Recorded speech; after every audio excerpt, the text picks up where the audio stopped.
Liberal Hive Mind, 12th of June, 2020.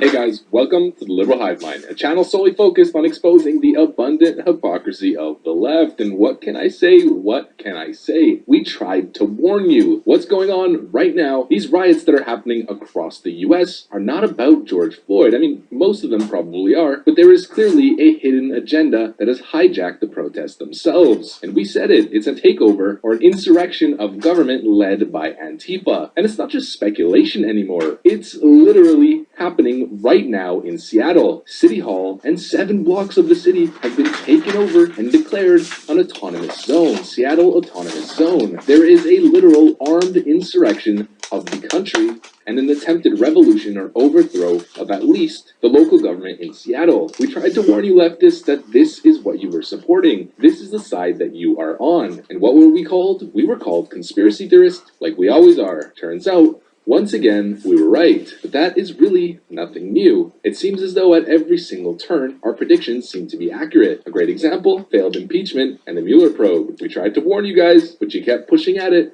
and all you did was further strengthen the base that supports the current president. But what's happening across the US, you can ask somebody who's 80, 90 years old. They will tell you they have never seen anything like it. And now what's happening in Seattle is even worse. This is a literal attempt at a revolution. And this would have happened no matter what. No matter what the protests were about, George Floyd or not, Antifa and far-left activists have been waiting for some sort of excuse to enact this sort of action. And that's been their mission statement for a very long time. Most people are pretty aware of that. They've been talking about revolution for a really long time. There's a reason why they wear red shirts or communist hats with the red star or the hammer and sickle. It's not because they think the logo looks cool. It's because they feel as though they're part of a revolutionary force. But things have devolved into absolute chaos, and that's exactly what I'm going to show you guys in this video. But before we do, please make sure to leave a like, comment, subscribe, hit the notification bell to be notified every single time I post a new video, since that's by far the best way that you can support the channel. Follow me on Twitter, links in the description, check out my subscribe star.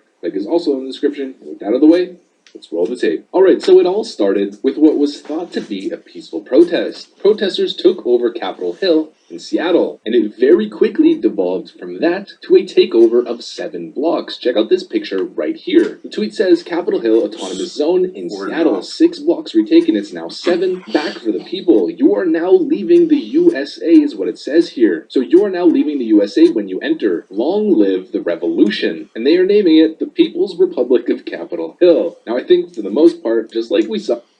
Tucker Carlson called it Chaz, which is Capitol Hill Autonomous Zone. with Occupy. Tucker called it a new country.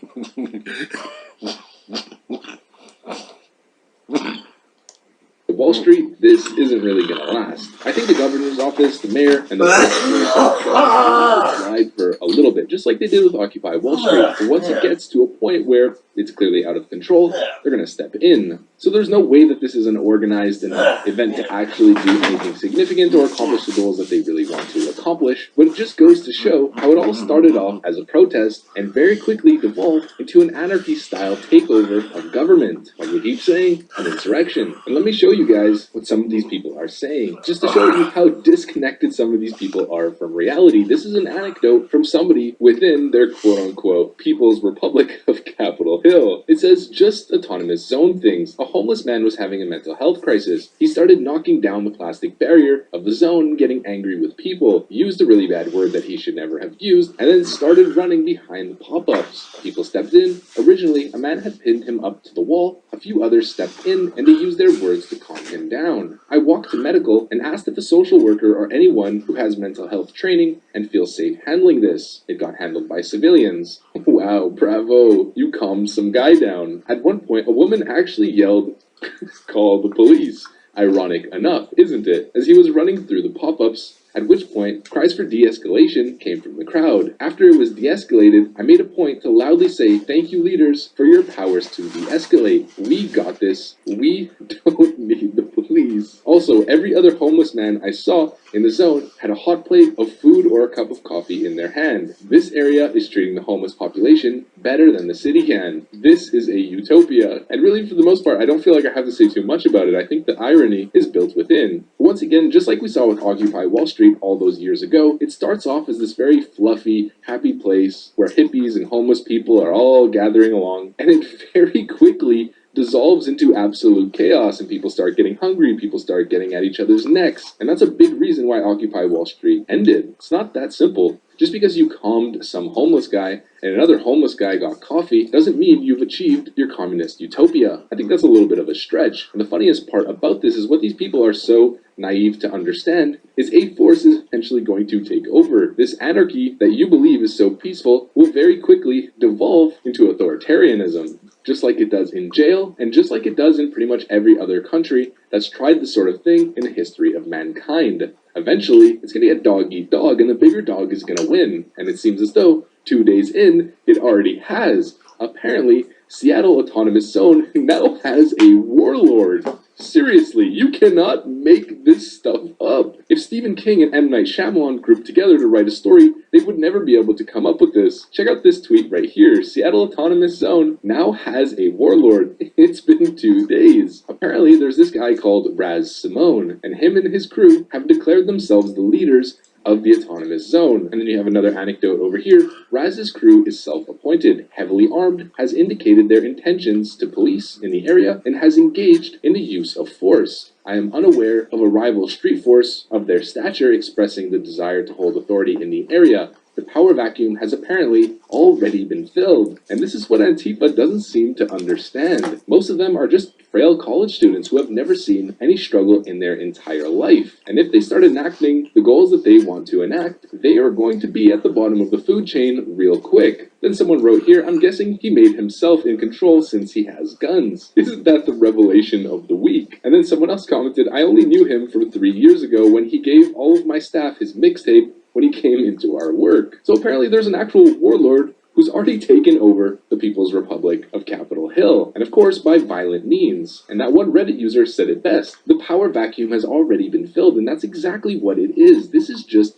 humanity, and it's why anarchy doesn't work, and it's largely also why communism doesn't work in general. Communism is a beautiful idea in theory, but in action and in execution, all it does is create a linear system of authority where those at the bottom, or those in the weakest portions of society, suffer the most. But it's hard to explain that to compassionate college students who have no life experience or haven't studied history, or have studied a subjective view of history. And another thing that's really funny is apparently within these 7 blocks, they've started setting up community justice forces, essentially. What's a community justice force? Literally the police. They've set up their own sort of system of justice, their own people who patrol and try to take care of safety in the community. And what is that? It's literal police. So no matter what you do in society, you can't avoid having police. It's in every modern society, there are police. Going back to Roman soldiers or soldiers at the gate, or guards at the gate rather, there's always going to be police. And things are just evolving to an absolutely crazy extent.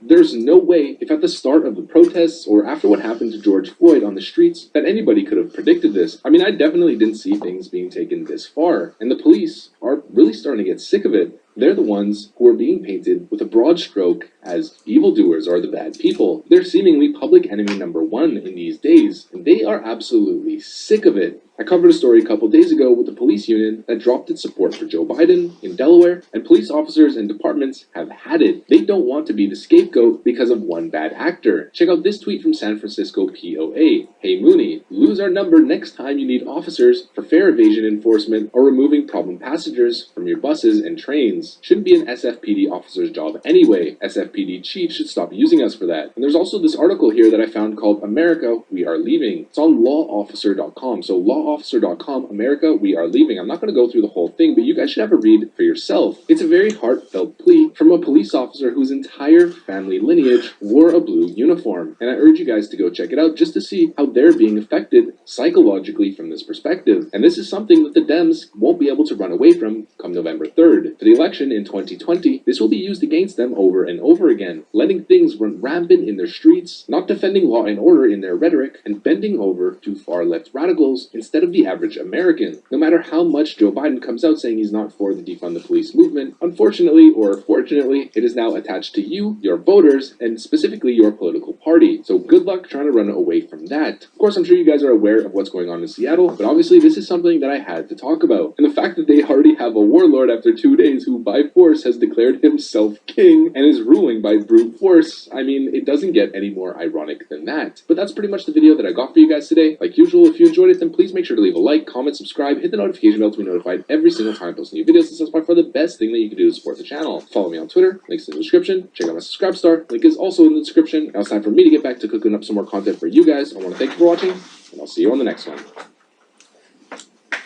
See, he washes shit for you, so you don't have to do it. Yeah, they have to walk that shit backwards now. Give me a minute, I got some more stuff.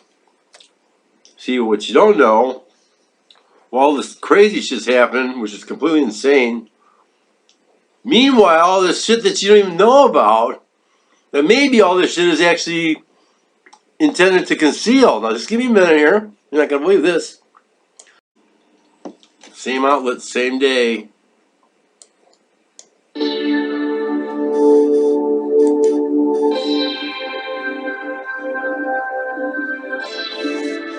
This is unreal what's going on here. Well, nobody knows about this at all. Hey guys, welcome to the Liberal Hive Mind, a channel solely focused on exposing the abundant hypocrisy of the left. And today's video is going to be a little bit different from what I've made for maybe the last week or two. And what I mean by that should be pretty straightforward. It's not about the riots. It's not about the protests. The news cycle for the last month and a half has pretty much been two things, either the crown illness or the riots. It's been such a hectic, single-story style news cycle that honestly it's gotten pretty exhausting. But the worst part about that dynamic is that important news is being swept under the rug. There's some really important stuff that people are not following. So hopefully this video can fill in that gap for you, specifically Obamagate. You might not be aware of this, but there is a lot happening in terms of investigating Russiagate. And the GOP in the Senate every single day are seemingly getting closer and closer and closer to an all-out investigation on Obama and his cronies. There are whispers going around of potential subpoenas being handed out in mass. And the GOP in the Senate has also just very recently voted to give broad subpoena power in the Obama Russiagate probe. And on top of that, Rod Rosenstein very recently appeared in front of the Senate Judiciary Committee, and in this hearing he said some pretty damning stuff that could potentially be used against him or those above him during the Russiagate fiasco that they in the media circus took us through for more than 2 years. So it seems like things are finally coming full circle, and let me just say that they're probably heavily focused on winning 2020 so they can swing the pendulum around and put a stop to this investigation. But even though the news cycle is crazy right now, we can't forget about these important stories that are seemingly progressing each and every day. So that's what we're going to do on this video. But before we do, please make sure to leave a like, comment, subscribe, hit the notification bell to be notified every single time I post a new video, since that's by far the best thing that you can do to support the channel. Follow me on Twitter, links in the description. Check out my subscribe star, link is also in the description. And with that out of the way, let's roll the tape. So first off, just like I alluded in the intro, check out this article here on The Hill. GOP votes to give Graham broad subpoena power in Obama-era probe. The Senate Judiciary Committee voted Thursday to authorize subpoenas for more than 50 individuals as Republicans wrap up their investigation in the 2016 Russia probe. In a 12-10 party line vote, Republicans on the panel gave Chairman Lindsey Graham broad authority to subpoena the individuals who include high-profile Obama administration officials for interviews or documents tied to his investigation. Graham, who has aligned himself closely with Trump in a year, both are seeking re-election, has defended the probe despite deep frustrations among members of the committee. I find myself in a position where I think we need to look long and hard about how the Mueller investigation got off the rails, he said on Thursday. This committee is not going to sit on the sidelines and move on, and this is very important. There's a lot of people in the Senate, specifically in the GOP side of the Senate, who have worked for the establishment and pushed against this notion that the Mueller probe and the investigations that Obama clearly greenlit onto the current president when he was a private citizen as an abuse of power. Graham is doing a broad investigation that includes probing Crossfire Hurricane, the name of the FBI's investigation into Russian election interference in the Trump campaign, and Thursday's vote gives Graham power to subpoena officials including former FBI Director James Comey, it's about damn time, former National Security Advisor Susan Rice, and former Director of National Intelligence James Clapper. all names that we've seen in the news cycle for over 2 years. He was also granted subpoena power to compel documents and records referenced in Justice Department Inspector General Michael Horowitz's review of Foreign Intelligence Surveillance Act FISA warrant applications related to the former Trump campaign aide Carter Page, as well as testimony from anyone named in the report. So this is pretty unprecedented, at least in regards to the Obama administration. You wouldn't be surprised if all of this subpoena power was being granted the other way around. But like I said, Republicans have been pushing against this for a long time, and those Republicans, specifically the Republican Party or the people of the Republican Party, average Americans, have been very frustrated with. No president in American history has gone through what the current president has been subjected to. Most of the American people, or at least the ones that support him, or people that are relatively neutral on the subject, know that this is very true. What Obama went through during his 8 years pales in comparison to the absolute media onslaught and shadow investigation onslaught that the current president has gone through. You're comparing apples to oranges at that point. Generally, when a president is on his way out and a new one is coming in, the team that's exiting the White House, in this case the Obama administration, is packing up their stuff and giving information to the next presidency on where they stand on key issues, and just overall giving them advice. It's supposed to be a peaceful transition, but in this case, the Obama administration, and like I said, all of his cronies, basically all of the names that I listed earlier, the people who were unmasking General Flynn, Susan Rice, Obama, and Joseph R. Biden come to mind. They were having secret meetings on their intentions and plans to investigate Trump and pretty much everyone around him. That is quite unprecedented, and all of this stuff was happening in secret. And the question is it just circumstance that all of the information that they were uncovering by chance just being leaked to the media in BuzzFeed and the Washington Post? And quickly check out this article here on the New York Post. Who leaked to the Washington Post the fact that Michael Flynn had spoken to the Russian ambassador during the presidential transition. The phone call was not unusual, and I showed you guys the transcripts of said phone call. It was pretty much nothing to launch an entire investigation on, and absolutely nothing related to the incoming White House. The phone calls were just about foreign policy. Michael Flynn discussing with the Russian ambassador about foreign policy, specifically in the Middle East. How does that give you reason to launch an investigation against, first of all, Michael Flynn, and beyond that, the current president, and make ties that he's connected to the Russians in this election meddling scheme? There were 49 requests made by dozens of Obama officials during the period from November 2016 to January 2017 to unmask Flynn's identity. In transcripts of foreign intelligence intercepts is evidence of a massive espionage campaign targeting Donald Trump's closest advisors. And Joe Biden sits at the top of the list of senior Obama officials who spied on Trump's then incoming national security advisor. And coincidence or not, what we know right now is that in January of 2017, Joseph R. Biden requested the unmasking of Flynn. And right around that exact same time, Michael Flynn's identity gets leaked to the Washington Post. Now, we don't know who leaked it, but the timing is a little bit odd. And while in the past, people would have said, hey, you're a conspiracy theorist, or there's no proof of that, we are at a point now today where there is legitimate proof released from the NSA and from government records. What I had on the screen earlier, that's from NSA documents that were released to the public through the Freedom of Information Act, which show that the last person in January 2017 to unmask or request the unmasking of Flynn right around the time that the Washington Post article came out was in fact Joseph R. Biden. And same thing with the calls between Michael Flynn and General Kislyak. I covered this, I believe, a week and a half ago or something like that, but we have all of the transcripts of all of the calls between those two, and there is absolutely no damning evidence whatsoever, and that's why it doesn't surprise me that the FBI said there was no derogatory evidence of any sort of Russian collusion with Michael Flynn and his transcripts or his phone calls. Yet despite that, they pursued the case anyways and ran the story in the media for 2.5 years. And now the latest advancement in this entire story is Rod Rosenstein, as I stated, in front of the Senate Judiciary Committee, who got absolutely grilled by Lindsey Graham and Ted Cruz specifically, and here are some of the highlights. You signed a warrant application